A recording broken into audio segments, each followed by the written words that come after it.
I used to write on receipts between one customer and the next. Ideas, little stories, small drawings in the margins. It was the only thing that fit inside that noise. I didn't decide to do it. It just happened. The way breathing happens. Something in me needed to leave a mark on the paper before the next person reached the counter. I didn't know yet, but that small, stolen habit was telling me everything about who I am.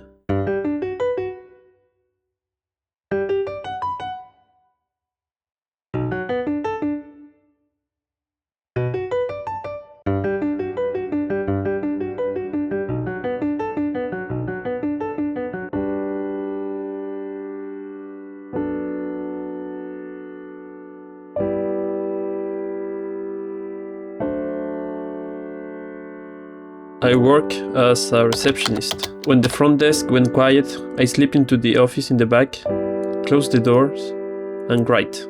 Or edit, just for a few minutes. One day, a client complained about me. My manager pulled me aside and I got the talk. And the next day, I did it again.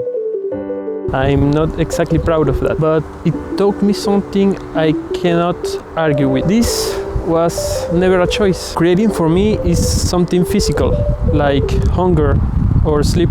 The idea arrives in the worst moment possible, and the need to get it, it's out of real, even when it costs me something. There's a sentence people repeat like it's obvious.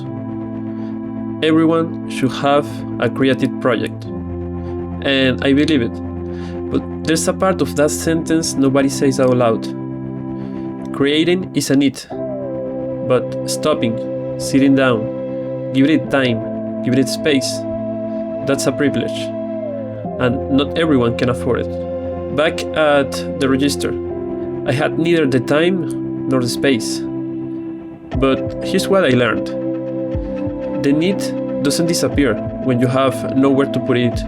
It just hides, it shrinks down until it fits on a street of receipt paper in the second between two strangers. So when I hear everyone should create, I want to add yes, but not everyone gets to. For a long time, I asked myself why some people don't seem to need this at all. How they can live without ever making anything. I think I was asking the wrong question. Because creativity, I start to think, is like love.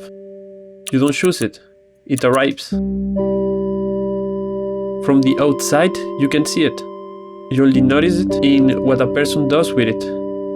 Which means it's never the same for any two people. And maybe the ones I thought has none of it actually carry it. Just in a shape I never learned to read. Take my mother. She spent her whole life working in administration. Anyone would say she never developed a creative side. But my mother is a pastry chef. Her creativity moves through sight, taste, smell, touch. Almost every sense at once. I don't know if it's a need for her. I know it's a talent she could never hold inside. And then there's my uncle. He called me one day just to catch up, and somewhere in the conversation he started to tell me how important it is to have a real job, to be serious, to not waste time. He told me he once wanted to be an illustrator, but that he couldn't. He needed to make money. That's when I understood drawing was his way of creating. I had to put it away. For my uncle, being creative meant not being productive, as if making something were the same as choosing a life of scarcity. And then I saw it clearly. My uncle had the need. What he couldn't never afford was the privilege.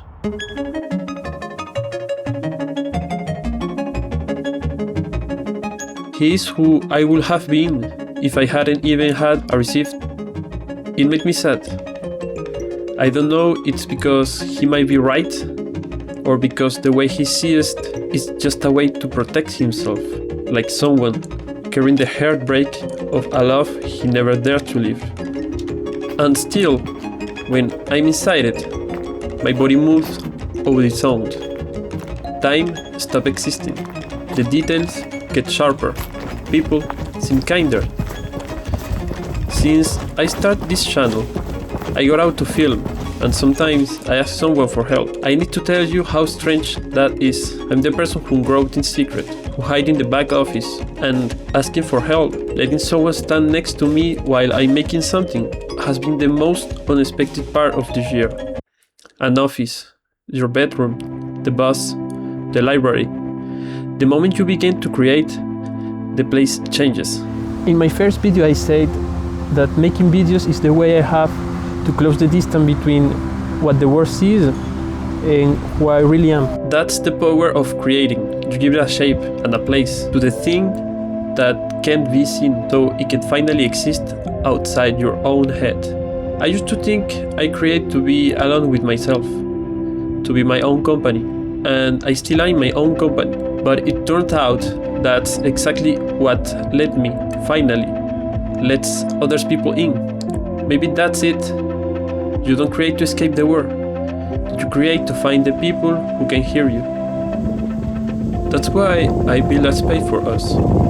It's a website called Lytharius.cloud, and it's my gift to anyone who has to steal moments to make things, just like I used to write on those receipts. If you need a place to put your creativity, the link is in the description. It's yours. Let's make some space together. And if any of these from you somewhere, I'd like to know, what do you create when no one is asking you to? Tell me below in the comments. And I want to thank to all the person who commented in the last video. It means a lot to me. Thank you for watching, and to the next video.